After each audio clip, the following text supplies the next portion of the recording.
Being one of those persons from the first 2 or 3 generations of Hispanist or Latin Americanist, of course, my work was noted uh, by many countries, my interaction with many countries, my publications, uh, my generations of students. And that probably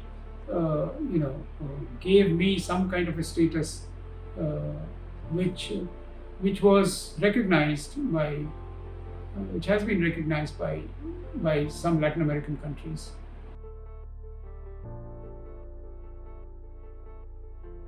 Uh,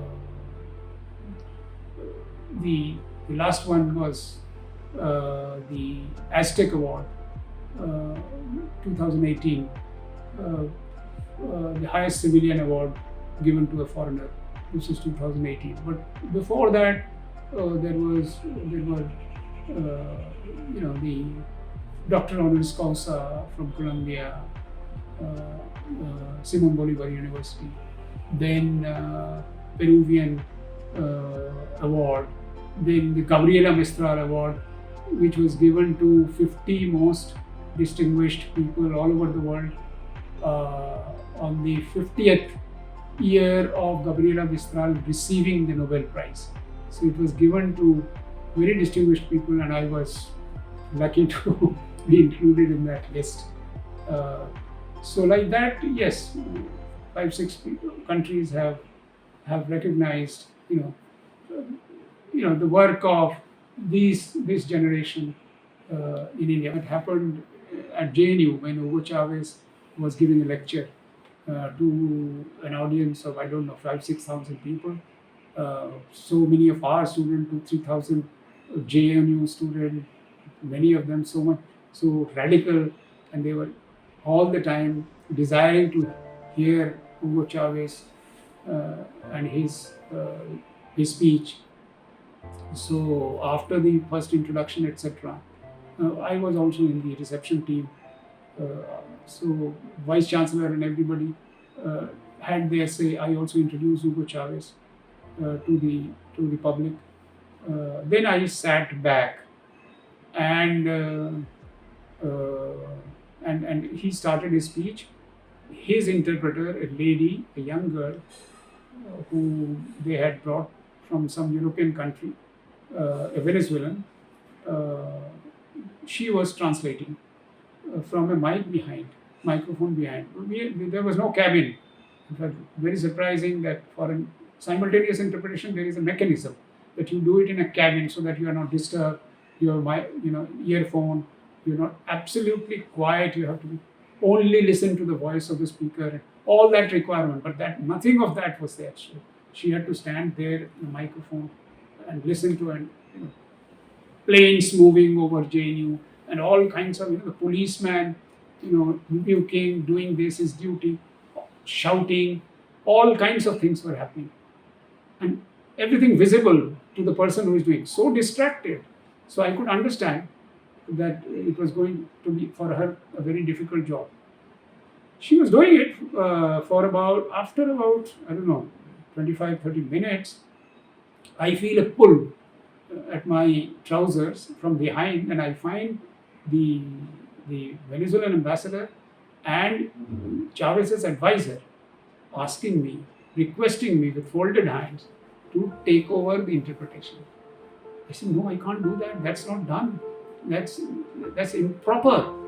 He said, no, you have to do it. It will completely spoil the image of.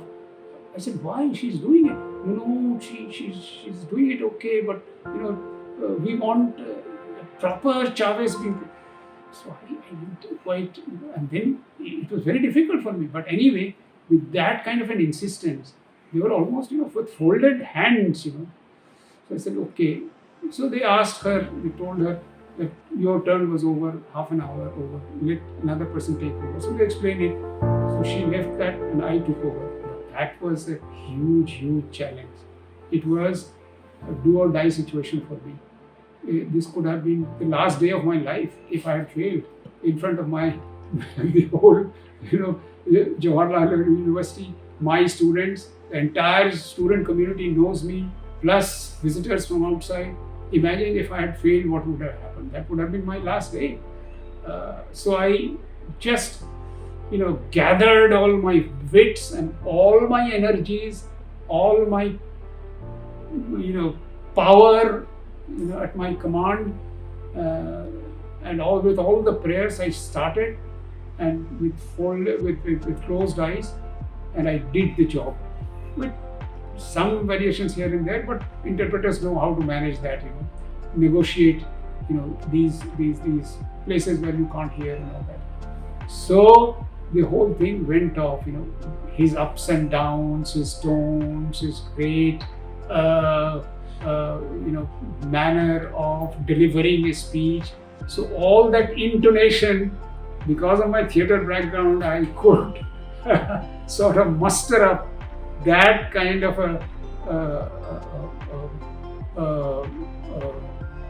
not only courage, but the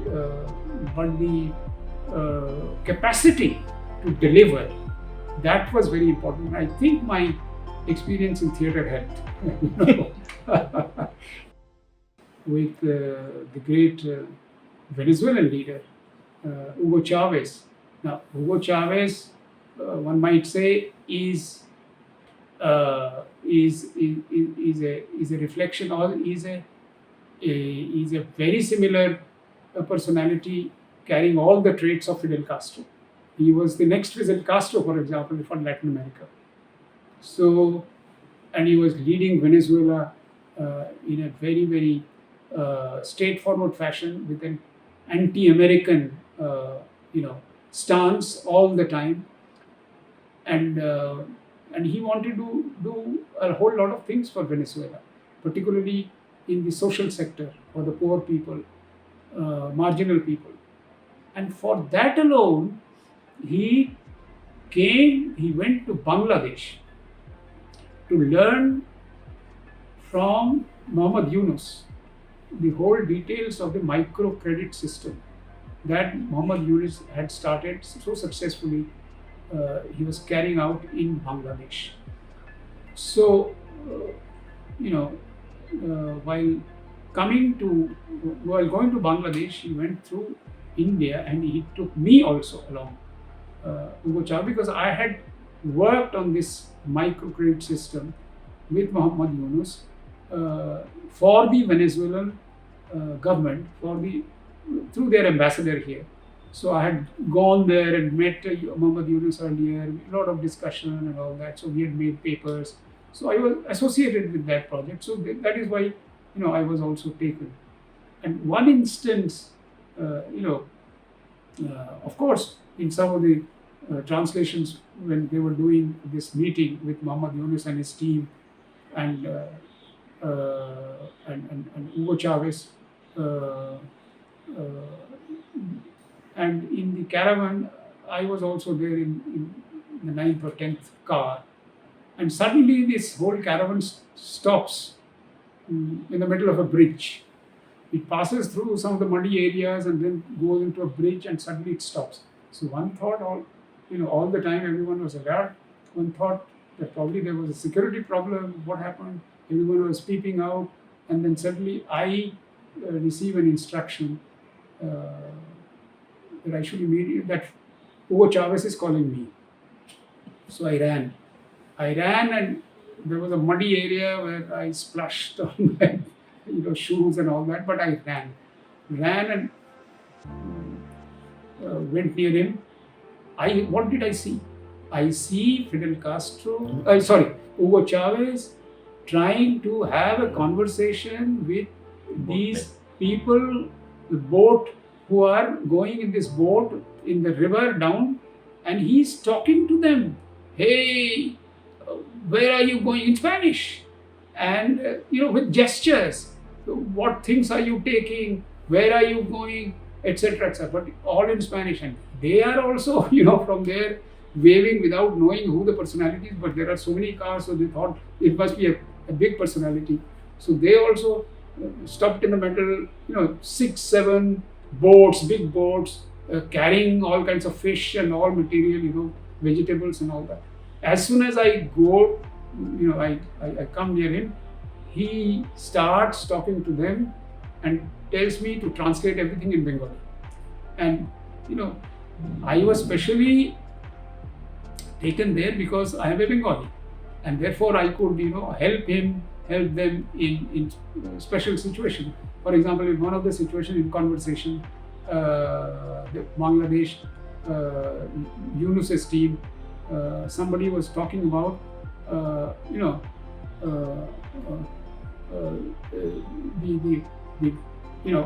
pronunciation of a word called font. So this translator there was translating it as fondo. Fondo means funds. But I knew that they were talking about phones, telephones, and this person was talking about fonts, and this interpreter thought it was funds, and there was total misunderstanding that he was talking about women in Bangladesh carrying phones, but it was not funds, but it was phones.